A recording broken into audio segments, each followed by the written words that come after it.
For my talk today, it'll be a little bit more of a high-level talk. I just want to give an argument of why spatial-temporal processing is important and how that can be done in a spiking neural network, and highlighting some things from more of an algorithmic side of things, maybe some organizing principles in a spiking neural network. So I want to first talk about the importance of timing. So in a lot of the talks that we've heard previously, there was discussion of timing, but what does timing look like in a spiking neural network? Well, what you see is even in like a really simple network of spiking neurons, the structure of the network is important, and the structure of the network, especially with like the axonal delays, that determines how the spike travels through the network and performs like say coincidence on other neurons. So in like a spiking network where the axonal delays are different between the connections, timing really does matter in how say maybe these neurons ABC are the input neurons. So how these input neurons spike in their timing relative to each other affects the downstream spiking activity. And so what we can see is that if these neurons spike at the same time, say they represent frequency, if they spike at the same time due to these timings and how those spikes propagate through the network, maybe you won't have activation in neurons, the downstream neurons. However, if say you have the spiking in a particular, maybe a rising tone in frequency, then you have the downstream neuron spiking. So this is this would show like an optimal activation of neuron X, whereas if you have like let's say a falling tone in the input neurons, you have an optimal activation of a different downstream neuron. And so this idea is, so within a spiking neural network, we have this spatial temporal encoding. So a lot of the signals coming in from the real world are presented in a spatial temporal way. And by spatial temporal, I mean that there's a spatial component of which neuron spiked, but also importantly, the temporal component of when that neuron spiked, because as you see in the previous slide, when a neuron spiked really does matter in the processing. So in a spiking neural network, the idea or the organizing principle here is that due to the activity from the input and due to the network structure, the particular network structure of your network, and through local learning rules like synaptic plasticity, what you get is a self-organization of the synaptic strengths in the network in response to whatever input was provided. And so this is an associative processing of the signals. It's a way for the spiking neural network to extract regularity in the spatial temporal signals coming in. And it wouldn't matter if this extraction of regularity didn't show itself in the network. So the idea is that these regularities are encoded in a spatial temporal way in the network. And maybe that can be used downstream in the processing as well. And so this is an inherently distributed representation, the idea of the spike timing dependent plasticity being a local learning rule. So as far as neuromorphic processing goes, it's fairly scalable.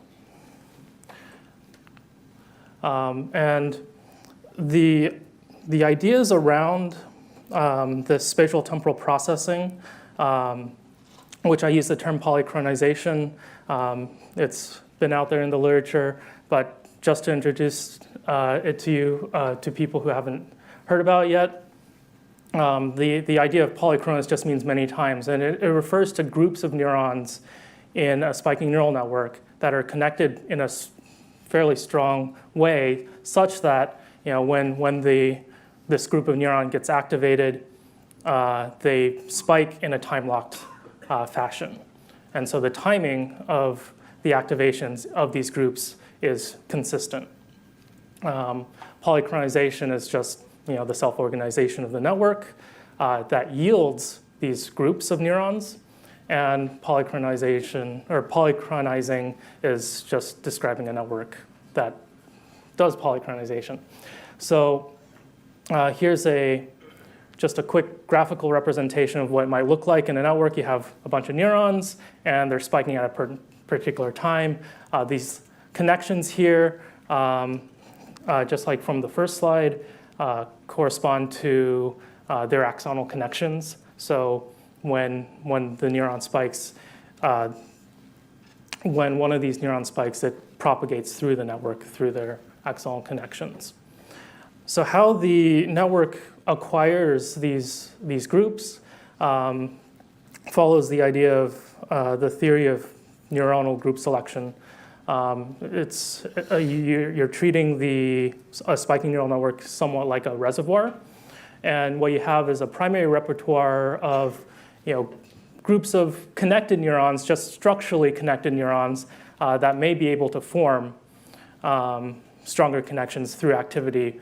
And then you have a secondary repertoire, which is what actually forms in the network as a result of input to the network.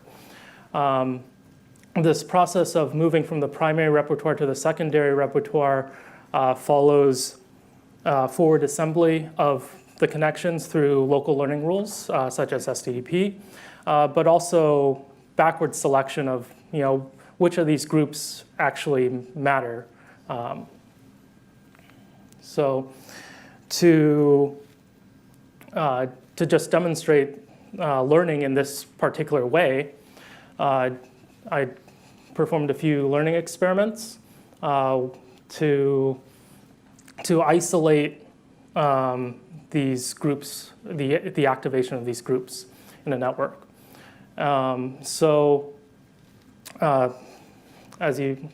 I describe here, the idea is that you feed in whatever signals or classes of signals that you want to classify into the network.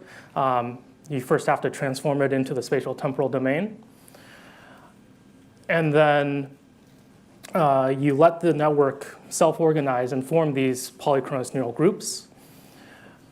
And just through measuring these groups, the activity of these groups, you can perform classification. Here you extract groups from this network. So I used just a really simple toy network, 1,000 neurons, 80-20 excitatory, inhibitory. And during the classification step, just using the correlations that you had measured previously. And so although the classification results are actually pretty poor, they're nowhere near the state of the art because I've isolated the encoding in the network to these polychronous neural groups.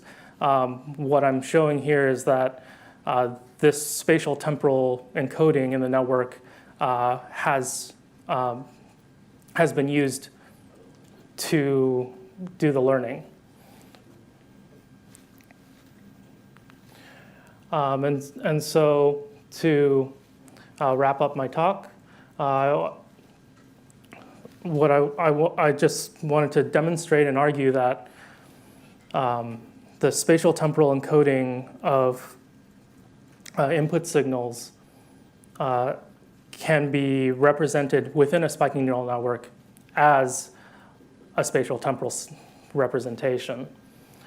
One of the things in the previous slide is that in addition to, say, speech data, and there's also visual data. So the idea is that when you transform your input signal into the spatial temporal domain using this particular learning mechanism. Am I out of time? Yes, sir. Oh, okay. All right. So as far as paths to improvement, using better spiking neural networks, and also as far as the neuromorphic computing is concerned, better tooling and support for these more collective operations on multiple neurons or groups of neurons. Thank Thanks. you, Felix.